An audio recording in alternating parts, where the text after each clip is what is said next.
রাজধানীর metro rail স্টেশনগুলোকে নিরাপদ, শৃঙ্খলাবদ্ধ ও যাত্রীবান্ধব রাখতে অবৈধ দখলের বিরুদ্ধে ধারাবাহিক উচ্ছেদ অভিযান পরিচালনা করছে সংশ্লিষ্ট কর্তৃপক্ষ।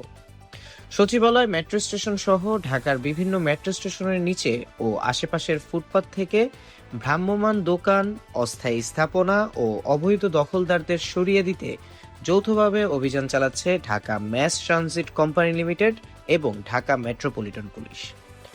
কর্তৃপক্ষ জানায়, মেট্রো রেল দেশের অন্যতম গুরুত্বপূর্ণ গণপরিবহন ব্যবস্থা। প্রতিদিন হাজার হাজার যাত্রী এসব স্টেশন ব্যবহার করেন। কিন্তু দীর্ঘদিন ধরে স্টেশনের নিচের ফুটপাত ও প্রবেশপথ দখল করে ব্যবসা পরিচালনার কারণে যাত্রীদের চলাচলে বিঘ্ন সৃষ্টি হচ্ছিল।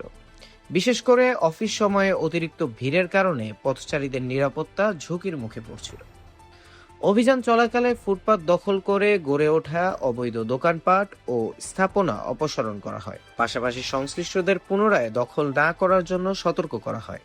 কর্তৃপক্ষ বলছে, যাত্রীদের নির্বিঘ্ন চলাচল নিশ্চিত করা, স্টেশনের নিরাপত্তা বজায় রাখা এবং জরুরি পরিস্থিতিতে দ্রুত সাড়া দেওয়ার সুবিধা নিশ্চিত করতেই এই অভিযান পরিচালনা করা হচ্ছে।